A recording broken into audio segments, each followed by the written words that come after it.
people have been asking me, actually, when they're thinking about buying, they're like, hey, is the real estate market going to crash? Am I buying too high? Is it going to come down?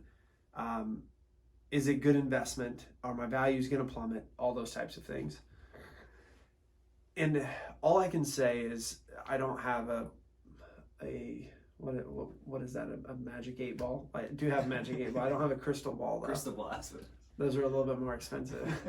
I don't have a crystal ball, so I can't tell you that prices aren't going to drop at some point. But what all the experts are saying is that values are going to hold true. Over the course of the next year, appreciation is going to still be a little bit higher than normal, and then it's going to level off because we had back in 2008 when the crisis happened. We had a loss of appreciation, right? We didn't see appreciation year over year. So if we did see appreciation year over year during those times, we would be at the same prices we're at now. So with that being said, we're at a safe level. Historically, if we just did, now we made up that appreciation because of the demand, right? And the lack of inventory, we made up that inventory or that appreciation just in the last 2 years. So that's why people are uneasy, because it shot up. But that's what happens, supply and demand. Now, it wasn't just inflated. Like when we go back to 2008, it was just inflated. Money was so easy to get that people were lying.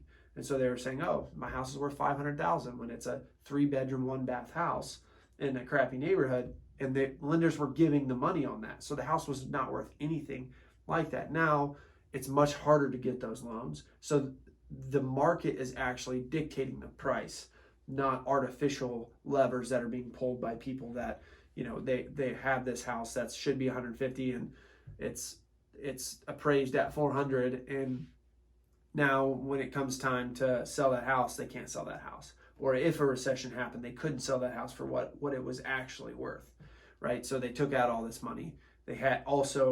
There were all these adjustable rate there was so much predatory lending going on. That's what caused the actual recession of 2008. So the housing market caused that crash. Where we are now, if there is a recession, we're still in a very healthy real estate market that is on track. If we looked at the appreciation and just averaged it out year over year, we're still at a healthy point. So I think that when people are uneasy about it, if you're uneasy about the economy overall because of what's going on in COVID, or you're uneasy about all the money that's been printed, or whatever you're uneasy about, that's what you should be uneasy about. But historically, if we look at recessions, when a recession happens, the real estate market still stays steady, right? Maybe less people are buying or selling during those times. Maybe it's harder to get money, whatever. But the values haven't plummeted. So just because there's a recession doesn't mean that your values are going to plummet. So I think you're still safe to go out and to buy whatever house you're looking to, or to participate in the real estate market. I think that just because people are maybe predicting a recession, or maybe saying there's too much inflation, that doesn't mean that the market's going to crash. So just do your thing, go out and buy the house. Money's cheap. So that's what's kind of been on my radar. And good thing you went over that, because I also had people ask me about that. They're like, oh, we're not going to buy right now. Let's wait till next year until prices drop down dramatically. They're going to crash. It's going to crash, yes. A $50,000 house, we'll just buy 10 of them. Yeah. So, no, I'm happy.